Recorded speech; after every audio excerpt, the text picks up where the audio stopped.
الحمد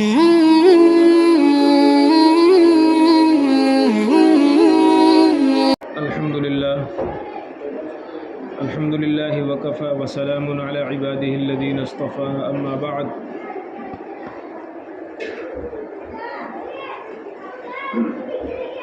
قال الله تبارك وتعالى في القرآن المجيد والفرقان الحميد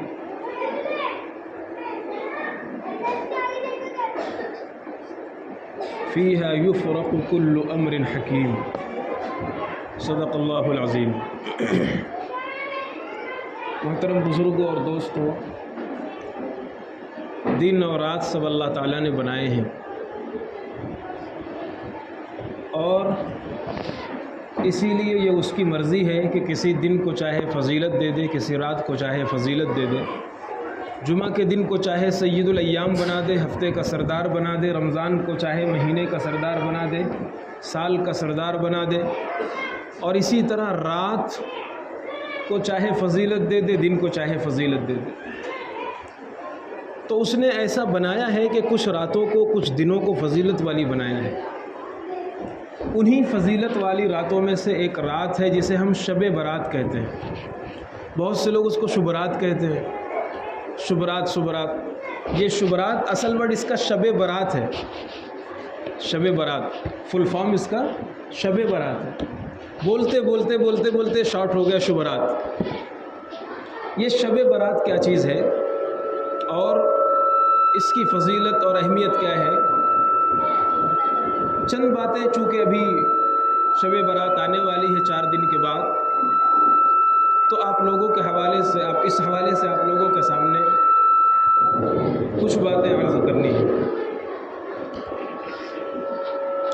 پہلی بات تو یہ ہے کہ شب برات کی فضیلت حضرات صحابہ کرام سے منقول ہے، ماثور ہے، اور روایات اس سلسلے میں پائی جاتی ہیں۔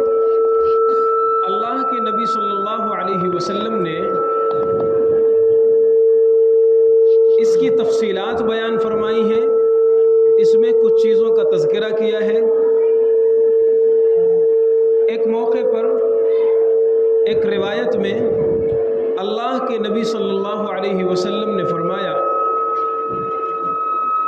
کہ اس رات میں اللہ تبارک و تعالیٰ کی خاص رحمت اور خاص تجلی ہوتی ہے۔ مغرب کے وقت سے لے کر، جیسے ہی سورج غروب ہوتا ہے، مغرب کے وقت سے لے کر کے صبح صادق تک اللہ تبارک و تعالیٰ کی طرف سے اعلان ہوتا رہتا ہے، الا من مستغفر فاغفر له۔ کوئی مغفرت مانگنے والا ہے کہ میں اس کو معاف کر دوں؟ کیا کوئی ایسا دکھیارا پریشان حال ہے جسے احساس ہو گیا ہو کہ میں نے اپنی پچھلی زندگی میں بہت پاپ کیے ہیں، پورے سال میں ادھر بھٹکا رہا، ادھر ادھر خرافات کرتا رہا، گناہوں میں لگا رہا؟ اگر وہ یہ چاہتا ہے اور اسے احساس ہو جاتا ہے تو آج کی رات وہ اپنے سارے گناہوں کو معاف کرا سکتا ہے۔ اللہ کی طرف سے خود اعلان ہوتا رہتا ہے، کوئی ہے مانگنے والا، کوئی ہے مغفرت طلب کرنے والا، آج وہ اپنے رب کے سامنے ہاتھ پھیلائے اور میری رحمت اور مغفرت کا نظارہ دیکھے۔ آج بڑے بڑے گنہگاروں کو معاف کیا جائے گا۔ پھر دوسرا سوال، میں مختصر بول رہا ہوں تاکہ وقت کے اندر کئی باتیں آپ حضرات کے سامنے آ سکیں۔ دوسرا اعلان ہوتا ہے الا من مبتلا فاعافیہ، کہ اللہ کی طرف سے یہ اعلان ہوتا ہے کوئی مصیبت زدہ، کوئی پریشان حال جو اپنے دکھوں سے پریشان ہو گیا ہو، جو اپنی پریشانیوں سے پریشان ہو گیا ہو، کوئی بیماری سے پریشان ہے، کوئی مقدمات سے پریشان ہے، کوئی کیس کی پیروی سے پریشان ہے، کوئی ڈاکٹروں کی فیس سے پریشان ہے، کوئی جاب لیس ہونے کی وجہ سے پریشان ہے، کوئی ملازمت نہ ملنے کی وجہ سے پریشان ہے، کوئی لڑائی جھگڑوں کی وجہ سے پریشان ہے، کوئی اپنے بچوں کی وجہ سے پریشان ہے، کوئی اپنے بیوی کی وجہ سے پریشان ہے، کسی بھی اعتبار سے کوئی بھی مصیبت زدہ ہو، کوئی بھی پریشانی کا شکار ہو، آج وہ اپنا دکھڑا اپنے خدا کے سامنے روئے اور اپنے دکھ کا اظہار اللہ کے سامنے کرے اور اپنے اللہ سے عافیت کا سوال کرے اور اپنے اللہ سے مصیبت کے ختم کرنے کا سوال کرے۔ اللہ فرماتا ہے آج کی رات میں اس کی تمام مصیبتوں کو ختم کر دوں گا۔ یہ دوسرا اعلان ہے۔ اور پھر تیسرا خاص طور پر یہ اعلان ہوتا ہے الا من مسترزق فأرزقه، کوئی ایسا بندہ مجھے بتاؤ جو پیسوں کے بارے میں فکر نہ کرتا ہو، روزی کے بارے میں فکر نہ کرتا ہو۔ ہر آدمی کی زبان پر یہی شکوہ ہے، یار دھندا صحیح نہیں ہے، مارکیٹ بہت ڈاؤن ہے، بزنس ایک دم چوپٹ ہو چکا ہے، پیسہ ہی نہیں ہے، تھوڑا بہت آتا ہے تو خرچ اتنا زیادہ ہو گیا ہے کہ کب نکل جاتا ہے۔ تنخواہ شروع میں ملتی ہے جو ملازم لوگ ہیں تو 1-2 دن تک تو وہ سیٹھ رہتے ہیں، اور پھر 15 دن کے بعد وہ خود غریب ہو جاتے ہیں۔ ہر آدمی شکوے کر رہا ہے۔ اللہ تبارک و تعالیٰ فرماتا ہے آج کی رات میں مانگ لو، اس رات میں مجھ سے سوال کر لو علی من مسترزقین، کوئی روزی مانگنے والا ہو، کسی کو روزی نہ مل رہی ہو، کسی کو جاب نہ مل رہی ہو، کسی کو اچھی بزنس نہ مل رہی ہو، اچھا کاروبار نہ مل رہا ہو، سوال کرو اپنے رب سے۔ دوسروں سے تو تم کہتے ہی رہتے ہو، ذرا اپنے اللہ سے دل سے کہہ کر دیکھو۔ اللہ فرماتے ہیں علی من مسترزقین، کوئی روزی مانگنے والا ہو، کوئی رزق کا سوال کرنے والا ہو، میں اسے رزق دوں گا۔ اور آپ بتائیے اس ساری کائنات میں، سارے جہان میں ذرے ذرے کو روزی پہنچانے والا کون ہے؟ سمندر کی تہوں میں مچھلیوں کو روزی پہنچانے والا کون ہے؟ اتنی بڑی بڑی مچھلیاں، اللہ اکبر، اتنی بڑی بڑی مچھلیاں ہیں، ایک ایک دن میں 1-1 ٹن ان کی غذا ہے، ایک ایک وقت میں 1000 کلو، ایک ایک وقت میں، ایک ایک دن میں ان کی خوراک ہے۔ ان سمندر کی مچھلیوں کو اتنی زیادہ مقدار میں اللہ تبارک و تعالیٰ کے سوا کون ہے جو روزی پہنچانے والا ہے؟ وَمَا مِن دَابَّةٍ فِي الْأَرْضِ إِلَّا عَلَى اللَّهِ رِزْقُهَا۔ اللہ تعالیٰ قرآن میں فرماتے ہیں کہ اس کائنات میں، زمینوں میں، آسمانوں میں کسی بھی اعتبار سے کوئی روزی والی مخلوق ہو، رزق چاہنے والی مخلوق ہو، رزق مانگنے والی مخلوق ہو، اللہ تبارک و تعالیٰ سب کو روزی تنہا پہنچاتا ہے۔ تو معلوم ہے نا آپ حضرات کو، سلیمان علیہ السلام، سلیمان علیہ السلام کے بارے میں آپ لوگوں کو معلوم ہوگا، سنا ہوگا آپ حضرات نے۔ ایک مرتبہ اللہ تعالیٰ نے ان کو بہت شاندار حکومت عطا فرمائی تھی۔ قرآن کہتا ہے رب ہب لی ملکا لا ينبغی لأحد من بعدی، کہ مجھے ایسی سلطنت دیجئے جو نہ مجھ سے پہلے کسی کو ملی ہو، نہ میرے بعد کسی کو ملی۔ حضرت سلیمان علیہ السلام نے دعا مانگی، اللہ تعالیٰ نے ان کی دعا قبول فرما لی اور ان کو حکومت عطا فرمائی۔ ہواؤں پر ان کی حکومت، جناتوں پر ان کی حکومت، دوسری مخلوقات پر ان کی حکومت، انسانوں پر ان کی حکومت، بڑی عالی شان حکومت تھی۔ حضرت سلیمان علیہ السلام کو اگر کہیں سفر کرنا ہوتا، سفر کرنا ہوتا تو وہ تخت منگاتے، اور تخت منگانے کے بعد ہوا کو حکم دیتے کہ مجھے فلاں جگہ پہنچاؤ، سیکنڈوں میں ہوا انہیں وہاں پہنچا دیتی تھی۔ ایک مرتبہ ان کے من میں خیال آیا کہ اللہ تبارک و تعالیٰ نے مجھے اتنی زبردست قسم کی حکومت عطا فرما رکھی ہے، میں خدا کی مخلوق کی دعوت کرنا چاہتا ہوں۔ حضرت سلیمان علیہ السلام کے من میں خیال آیا، انہوں نے اللہ تعالیٰ سے کہا اے اللہ، میں 3 دن فرمایا، 3 دن میں آپ کے پوری مخلوق کی دعوت کرنا چاہتا ہوں۔ اللہ تبارک و تعالیٰ نے فرمایا نہیں کر سکو گے۔ سلیمان علیہ السلام نے فرمایا ٹرائی کرنے میں کیا جاتا ہے، ٹرائی کریں گے۔ تو حضرت سلیمان علیہ السلام کو اللہ تعالیٰ نے کہا ٹھیک ہے دعوت کرو۔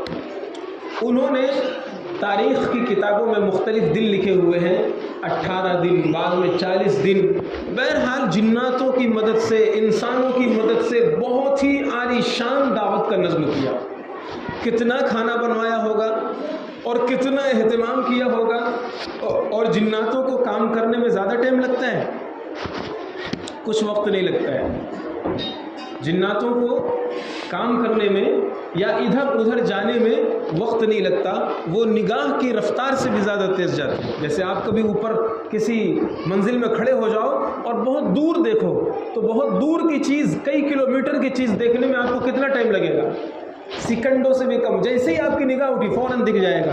اس سے بھی تیز رفتاری کے ساتھ جنات سفر کرتے ہیں۔ خیر میری ٹاپک جنات نہیں ہے، میں صرف یہ بتا رہا ہوں کہ سلیمان علیہ السلام نے ایسے جناتوں کی مدد سے کھانا تیار کرایا، بہت ہی زیادہ کھانا۔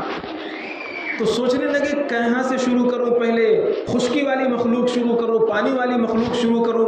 تو ذہن میں آیا کہ پہلے پانی والی مخلوق شروع کیجیے۔ ایک مچھلی آئی، اور سلیمان علیہ السلام نے جتنا کھانا پوری مخلوق کے لیے بنایا تھا اکیلے ہڑپ کر گئی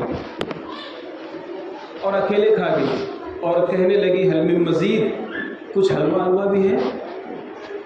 ارے مچھلی کہنے لگی کچھ اسٹارٹر تو چلو ہو گیا، کھانا ہو گیا، بعد میں کچھ آئس کریم حلوہ ہے، یعنی ابھی اور بھی تقاضا ہے، کچھ اور بھی ہے۔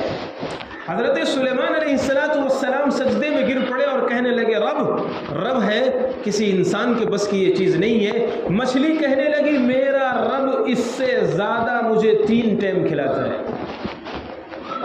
سوچئے ذرا سے آپ کہ اللہ تبارک و تعالیٰ کیسے اتنے بڑے نظام کو اور اتنی مخلوقات کو اور ان میں عجیب و غریب مخلوقات کو جن کی خوراک اتنی زیادہ ہے کیسے رزق پہنچاتا ہے۔ جو اللہ ان سب کو روزی پہنچا سکتا ہے وہ جس نے اشرف المخلوقات انسان کو بنایا، احسن تقویم جسے کہا، جس کے نبوت جس کے سروں پر سجائی اور اسے اپنی خلقت کا اور اپنی تخلیق کا شاہکار قرار دیا، کیا اسے روزی نہیں دے سکتا؟ تو اللہ تعالیٰ فرماتے ہیں الا من مسترزقین، کوئی روزی سے پریشان ہو ذرا وہ دل سے مجھ سے تو کہہ کر دیکھے، فلاں سیٹ سے کہتا ہے، فلاں دوست سے کہتا ہے، فلاں مالک سے کہتا ہے، لیکن ذرا مالک الملک سے، شہنشاہ سے تو کہہ کر دیکھے، روزی جس کے قبضے میں اس سے کہہ کر دیکھے۔ تو شب برات میں اس رات میں ایک تیسرا اعلان ہوتا ہے الا من مسترزقین، مجھ سے روزی مانگنے والا کون ہے؟ فارزقہ، میں اسے روزی پہنچاؤں گا، میں اسے روزی دوں گا۔ الا کذا الا کذا روایات میں ہے اسی طرح ایک ایک چیز کو لے کر کے مختلف چیزوں کو لے کر اللہ تعالیٰ کی طرف سے اعلان ہوتا رہتا ہے۔ اس لیے اس رات میں جو خاص چیز ہے وہ دعا ہے، خاص عمل کرنے کی جو چیز ہے وہ اس رات میں جتنا زیادہ تم اللہ سے مانگ سکو، جتنا لے سکو، جتنا دامن مراد کو بھر سکو وہ کم ہے۔ اللہ تعالیٰ سے اپنی ساری ضرورتیں کہو اور سب کچھ مانگو۔ ایک بات تو یہ، دوسری بات یہ ہے کہ یہ رات ہمارے لوگوں کے مزاج میں بیٹھ چکا ہے کہ یہ رات جاگنے کی ہے۔ کیا سمجھتے ہیں ہم لوگ؟ جاگنے کی ہے۔ چنانچہ کیسے جاگتے ہیں؟ ہمارے نوجوانوں کے ذہنوں میں بیٹھا ہوا ہے، سب کے ذہنوں میں بیٹھا ہوا ہے رات جاگنے کی ہے۔ جاگنے کی نہیں ہے، عبادت کرنے کی ہے۔ کس نے کہہ دیا ہے رات جاگنے کی ہے؟ چنانچہ ہمارے ذہنوں میں یہ بیٹھ گیا بس رات جاگنا ہے۔ اب کوئی نکڑوں پر بیٹھ کر جاگ رہا ہے، کوئی روڈ میں گھوم کر جاگ رہا ہے، کوئی بائک چلا کر جاگ رہا ہے، کوئی ادھر ادھر گھوم کر جاگ رہا ہے، کوئی پٹاخے پھوڑ کر جاگ رہا ہے، کوئی ٹائر جلا کر جاگ رہا ہے، کوئی اوباشی کر کے جاگ رہا ہے۔ جاگنے کے لیے کوئی چائے کی دکان پر جاگ رہا ہے، کوئی پارٹی کر کے جاگ رہا ہے۔ یہ جاگنا ہے؟ رات جاگنے کی کس نے کہا آپ سے؟ کہیں بھی قرآن و حدیث میں یہ لفظ نہیں ہے کہ رات جاگنے کی ہے۔ رات کے بارے میں 2 لفظ استعمال ہوئے ہیں، احیاء اللیل، قیام اللیل، رات کو زندہ کرنے کی رات ہے، رات کھڑے ہونے کی رات ہے، اپنے رب کے سامنے کھڑے رہو، یہ رات کا مقصد ہے۔ اپنی سوئی ہوئی رات جو تمہاری مردہ ہو رہی تھی اسے عبادت کے ذریعے سے، تلاوت کے ذریعے سے، ذکر کے ذریعے سے، راز و نیاز کے ذریعے سے، مناجات کے ذریعے سے اپنے اللہ کے سامنے سجدہ ریز ہو کر کے اس رات کو زندہ کرو، یہ ہے مقصد اس رات کو دینے کا۔ اس لیے دیکھو بزرگوں اور دوستوں، شب برات آنے والی ہے، اس میں جتنا تم سے ہو سکے مسجد میں آ کر کے یا اپنے گھروں میں یا مسجد میں آ جائیں، تھوڑا سا قرآن پڑھ لیں، صلاۃ التوبہ پڑھ لیں، تسبیح پڑھ لیں، جتنا ہو سکے جاگو، اور نیند آ رہی ہے چپ چاپ سو جاؤ، پھر فجر پڑھ لو، آپ کو ثواب مل جائے گا۔ لیکن خدا کے واسطے یہ نہیں کرنا کہ خرافات کرنا، دوسروں کو تکلیف پہنچانا۔ بیمار کوئی بیچارہ سو رہا ہے، اتنا تیزی سے بائک چلائیں گے، ہارن بجائیں گے، شور کریں گے، ہنگامہ کریں گے، وہ بیچارہ مریض ہے، سو نہیں سکتا ہے۔ یہ نہیں سکھایا ہماری شریعت نے، یہ نہیں سکھایا ہمارے اسلام نے۔ یہ رات جاگنے کا مقصد عبادت کرنا ہے، جتنا ہم سے عبادت ہو سکے اتنا ہمیں کرنا ہے۔ باقی آپ کو اگر نیند آ رہی ہے یا کچھ اور ہے، چپ چاپ سو جائیے۔ ایک اور کام ہے قبرستان جانے کا۔ اللہ کے نبی صلی اللہ علیہ وسلم قبرستان تشریف لے گئے ہیں، جنت البقیع میں گئے ہیں اس رات میں، اس لیے اس رات میں چپ چاپ خاموشی کے ساتھ آپ قبرستان چلے جائیں، ایصال ثواب کر دیں، کچھ پڑھ کر بخش دیں اور چپ چاپ چلے آئیں۔ بس یہ مقصد ہے، یہ گھومنے کی رات نہیں ہے۔ چلو بھائی کہاں چلیں گے؟ چلو ممبئی چلیں گے۔ کہاں چلیں گے؟ فلاں ساحل پہ چلیں گے، فلاں چوپاٹی پہ چلیں گے، اور وہاں جاگ کر کے رات جاگ لی ہم نے، صبح آئے فجر بھی غائب ہے اور یہ سمجھ رہے ہم نے رات جاگ لیا ہے۔ یہ اور الٹا وبال بن جائے گی۔ جس رات کی فضیلت ہے ثواب کے اعتبار سے، اس رات کی اہمیت ہے گناہ کے اعتبار سے بھی، اگر کوئی رمضان میں گناہ کرتا ہے اس کا گناہ بڑھ جاتا ہے، شب برات میں کوئی گناہ کرتا ہے اس کا گناہ بڑھ جائے گا۔ اسی لیے اسی طرح اس رات میں پٹاخے نہیں پھوڑنا۔ یہ پٹاخے پھوڑنا کس نے سکھا دیا ہے؟ یہ تو ہندوؤں کا تہوار ہوتا ہے، پٹاخے تو غیر پھوڑتے ہیں، آتش بازی اور آگ کی پوجا کرنے والے پٹاخے پھوڑتے ہیں۔ مسلمانوں کو پٹاخے پھوڑنا نہیں سکھایا گیا ہے، مسلمانوں کو سجدہ کرنا سکھایا گیا ہے۔ تمہیں خوشی کا موقع ہے تم دیا مت جلاؤ، تمہیں خوشی کا موقع ہے پٹاخے مت چھوڑو، تمہیں خوشی کا موقع ہے تم ناچ گانا ڈینس باجا مت کرو، خوشی کا موقع ہے 2 رکعت پڑھ کر اپنے رب کے سامنے اپنا ماتھا ٹیک دو جس نے تمہیں یہ خوشی دی ہے۔ یہ مسلمان کو سکھلایا گیا ہے۔ اس لیے اس رات میں شور شرابہ، ہنگامہ، پٹاخے، آتش بازی یہ سب نہیں کرنا، چپ چاپ سائلنٹ خاموشی کے ساتھ اپنے رب کے گھر پہ آ جانا اور یہی قرآن پڑھتے رہنا، یہی تلاوت کرتے رہنا، یہی دعائیں کرتے رہنا، یہی اپنی زندگی کی بھیک مانگتے رہنا۔ اس رات میں ایک چیز اور ہوتی ہے، پورے سال میں جو مرنے والے ہیں ان کی لسٹ تیار کر دی جاتی ہے۔ پورے سال میں جو جن کا انتقال ہوگا پورے سال میں ان کی پوری لسٹ تیار کر دی جاتی ہے۔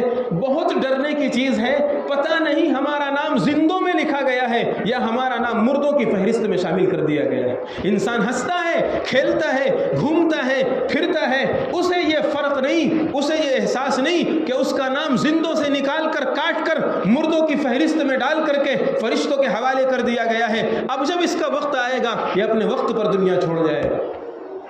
اس لیے اس رات میں خرافات مت کیجئے، اس رات میں اپنے رب سے بھیک مانگیے، اپنی زندگی کی، اپنی عمر میں برکت کی، اپنے معافی کی، گناہوں سے بچنے کی، ان سب چیزوں کی، اور اپنے اللہ کی رضا کی بھیک مانگیے تاکہ اگر ہمارا نام مردوں میں بھی شامل ہو جائے تو ہم سچی توبہ کر کے اپنے اللہ کے سامنے حاضر ہوں۔ پھر اس میں 1-2 کام اور بھی ہیں۔ اتنی زبردست مغفرت کی یہ رات ہے، اتنا عظیم الشان اعلان ہوتا رہتا ہے، لیکن اس میں چند گنہگار ایسے ہیں اللہ تعالیٰ ان کی مغفرت نہیں فرماتے۔ چند گنہگار ایسے ہیں، میں جلدی جلدی بتا رہا ہوں تاکہ وقت کے ساتھ ساتھ بات بھی پوری ہو۔ وقت کو روکنا انسان کے بس کی بات نہیں۔ سب سے پہلے مشرک۔ آپ صلی اللہ علیہ وسلم نے فرمایا اللہ تعالیٰ اس رات میں قبیلہ بنو کلب کی بکریوں کے بالوں سے زیادہ مغفرت کرتا ہے۔ ایک بکری کے بدن پر کتنے زیادہ بال ہوں گے؟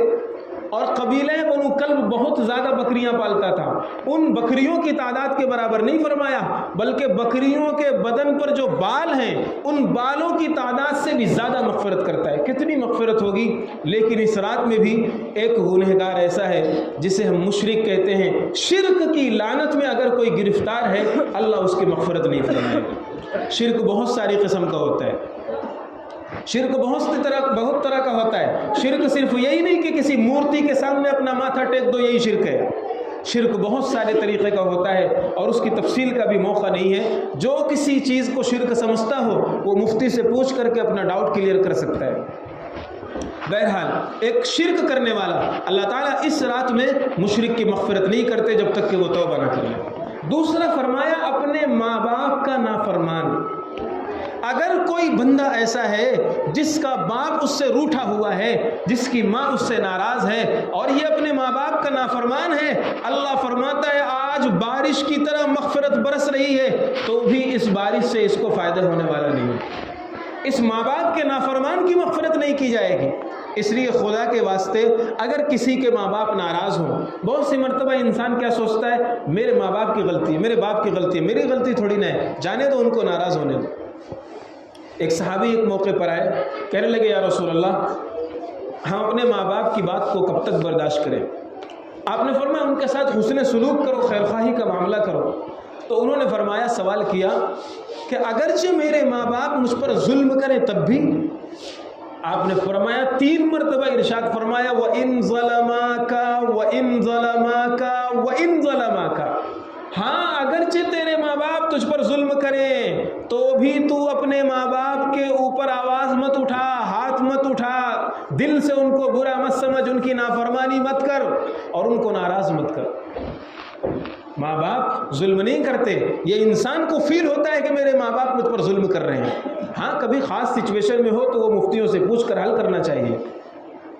تو بہرحال میں یہ عرض کر رہا ہوں، اگر کسی کے ماں باپ ناراض ہیں تو ابھی ان کو منا لے۔ ماں باپ کا دل کتنا ہوتا ہے، چھوٹا سا دل ہوتا ہے، بہت ہی زیادہ۔ اگر ماں باپ ناراض ہیں، شکل بھی نہیں دکھانا اپنی، میرے گھر میں قدم بھی نہیں رکھنا، مجھے اپنا چہرہ بھی نہیں دکھانا، ٹھیک ہے وہ غصے میں ایسا بول دیں گے، لیکن جوان بیٹا اگر اپنے ماں کا پیر پکڑ لے، ماں اپنا پیر نہیں چھڑا سکتی۔ جوان بیٹا اگر اپنے باپ کے گلے لگ جائے، باپ اسے دھکے نہیں دے گا۔ یہ اللہ تعالیٰ نے ماں باپ کو ایسا دل دیا ہے۔ اس لیے اگر کسی کے ماں باپ ناراض ہیں تو آج کی رات، شب برات کی رات آنے سے پہلے وہ کم سے کم اپنے ماں باپ کو خوش کر لے، راضی کر لے، تاکہ مغفرت کی اس رات سے وہ محروم نہ رہے۔ اور ایک بات اور بھی ہے، فرمایا آپ نے ٹخنے سے نیچے پیجامہ، پینٹ، لنگی پہننے والے کی بھی اللہ تعالیٰ اس رات میں مغفرت نہیں فرماتے۔ مسبل الازار کا لفظ استعمال ہوا کہ جو شوق میں، فیشن میں ایسے ہی اگر ٹخنے سے نیچے اپنے پیجامے کو، لنگی کو، پینٹ کو، جینس کو اگر ایسا کرتا ہے، پہنتا ہے، اس رات میں اللہ تعالیٰ اس کی بھی مغفرت نہیں فرمائیں گے۔ سوچئے ذرا سے ہم کہاں جا رہے ہیں۔ ہمارے نوجوانوں کا اور اچھے خاصے پڑھے لکھے لوگوں کا لباس دیکھیے، 80% سے زیادہ 90% طبقہ وہ ملے گا جن کے پیروں میں جو لباس ہے وہ ٹخنے سے نیچے۔ کیا ہے یہ؟ ایک حدیث میں اللہ کے نبی صلی اللہ علیہ وسلم نے فرمایا، ابو داؤد شریف کے اندر یہ حدیث لکھی ہوئی ہے، لا يقبل اللہ صلاة مسبل الازار، اللہ تعالیٰ ٹخنے سے نیچے پینٹ یا پیجامہ پہننے والے کی نماز قبول نہیں کرتا۔ وہ ماتھا ٹیکتا رہے، سجدے میں سر رگڑتا رہے، اللہ تعالیٰ اس کی نماز کی طرف دیکھتا بھی نہیں ہے۔ ہم نماز پڑھ رہے ہیں، وضو کیا، ہم نے ٹائم فارغ کیا، صبح فجر میں اٹھ کر کے آئے، آنکھ نہیں کھل رہی تھی، لیکن اس کے باوجود ہمارا پیٹ کہاں جا رہا ہے؟ راستہ اور گٹر کو صاف کرتا ہوا آیا ہے مسجد میں۔ اس لیے بزرگوں اور دوستوں، یہ دنیا والے دوسرے طریقے کا سب لباس پہن رہے ہیں، ان کو پہننے دیجئے۔ ہمیں ہمارے نبی نے کچھ رولز بتائے ہیں، ہمیں ہماری شریعت نے کچھ طریقے بتائے ہیں، ہمیں ان کو فالو کرنا ہے۔ اس لیے آج سے توبہ کر لیں۔ اگر کوئی ٹخنے سے نیچے پیجامہ پینٹ پہنتا ہو، اگر کسی نے سلا رکھا ہو تو کاٹنا نہیں بھائی، موڑ لینا۔ اور اگر کوئی ٹیلر کے پاس جا کر کٹوا کر بنوا سکتا ہے، ویری گڈ، بہت اچھا۔ لیکن اگر کوئی نہیں کٹوا رہا ہے تو کم سے کم وہ موڑ کر تو پہن سکتا ہے۔ انسلٹ فیل مت کرو، ڈرو اس رب کے یہاں انسلٹ سے جہاں خدا اور رسول ہوں گے، ساری کائنات ہوگی، وہاں انسلٹ سے ڈرو۔ یہ دنیا کی انسلٹ کیا انسلٹ ہوتی ہے، یہاں کی بے عزتی کیا بے عزتی ہوتی ہے۔ یہ بے عزت سمجھنے والے کیا ہمیں روزی پہنچا رہے ہیں؟ یہ بے عزتی کرنے والے، یا اگر ہمارا مثال کے طور پر ٹخنے سے نیچے پیجامہ ہو گیا، محلے والے ہم کو سوچیں گے یار یہ اولڈ مائنڈ انسان ہے، دقیانوسیت کا شکار ہے، بنیاد پرست ہے، پرانی سوچ رکھنے والا ہے۔ چلو اگر انہوں نے تمہارے بارے میں یہ سوچ لیا، کیا ہو گیا؟ تمہارا کیا بگڑ گیا؟ تم 2 روٹی کھاتے تھے، اب 1 روٹی کھاؤ گے؟ تمہارے بدن پر 1 کپڑا رہتا تھا، اب بنیان میں گھومو گے؟ کیا کریں گے وہ؟ اگر تمہارے بارے میں یہ سوچ ہی لیا، تمہارا کیا بگڑ جائے گا؟ یا اگر تمہارے بارے میں دنیا والے سوچتے ہیں مثال کے طور پر بہت اچھا انسان ہے، ان کے اچھا سمجھنے سے تمہاری نجات ہو جائے گی، ان کے اچھا سمجھنے سے تمہاری ترقی ہو جائے گی؟ ایسا نہیں ہوتا۔ اپنے مائنڈ کو صحیح کرنے کی ضرورت ہے۔ اس لیے پہلی چیز، اس لیے ایک گناہ یہ ہے مسبل الازار، ٹخنے سے نیچے اگر کوئی پیجامہ پینٹ وغیرہ پہنتا ہے، اللہ تعالیٰ اس کی بھی مغفرت نہیں فرمائیں گے۔ اس لیے آج ہی سے توبہ کیجئے، ابھی سے توبہ کیجئے۔ اور نمازوں میں خاص طور پر اگر کسی کا پیجامہ اس طرح ہو، پینٹ اس طرح، اس کو موڑ لیا کیجئے، فولڈ کر لیا کرو، اس لیے کہ اللہ تعالیٰ ایسے نماز قبول نہیں کرتا ہے۔ اور بھی چیزیں ہیں، وقت ہو گیا، پھر انشاءاللہ کسی اور موقع پر بات ہوگی۔ خلاصے کے طور پر میں نے یہ بتایا کہ اس رات میں آپ کو کرنا کیا ہے؟ گھومنا نہیں ہے، اس رات کو جاگنا نہیں ہے صرف، بلکہ جاگ کر عبادت کرنا ہے۔ اس لیے جتنی عبادت ہو سکے جاگ کر اتنا کر لینا، نیند آنے لگے چپ چاپ سو جانا، باہر نہیں گھومنا، پریشان نہیں کرنا دوسروں کو اور نہ خود پریشان ہونا، ورنہ گناہ لکھا جائے گا۔ آتش بازی نوجوانوں سے میں اپنے کہنا چاہتا ہوں، بچوں سے کہنا چاہتا ہوں، پٹاخے نہیں پھوڑنا۔ یہ غیروں کا تہوار ہے، یہ ہندوؤں کا تہوار ہے، دیا جلانا، پٹاخے پھوڑنا، یہ مسلمانوں کے گھر کا تعارف نہیں ہے۔ اور دوسری چیز، جو چند گناہ میں نے بتائے ہیں اور بھی ہیں، وہ ان سب سے توبہ کرنے کا اہتمام کرنا۔ اور چوتھی چیز ہے دعا کا خاص طور پر اہتمام کرنا، اپنے اللہ سے اپنا سارا دکھڑا، ساری مصیبتیں رونا۔ ایک کام اور کرنا ہے، اگلے دن روزہ رکھنا ہے، اگلے دن روزہ رکھنا ہے۔ یہ روزہ مستحب ہے، حدیث میں اس کا ذکر آیا، حضرت علی رضی اللہ تعالیٰ عنہ کی روایت ہے، اور بھی ہے، صحابہ کرام سے ثابت ہے اور بزرگوں کا معمول ہے۔ اس لیے یہ روزہ رکھ لیا کرو، سال میں موقع آتا ہے، پتہ نہیں پھر ہمارا نام مردوں میں شامل کر دیا گیا ہے یا زندوں میں شامل کر دیا گیا ہے، کس کو یہ رات دوبارہ نصیب ہوتی ہے، کس کو نصیب نہیں ہوتی ہے۔ اس لیے اللہ تعالیٰ سے معافی مانگو، توبہ کرو اور رات جاگو اور دن میں روزہ رکھو۔ اللہ تعالیٰ عمل کی توفیق عطا فرمائے۔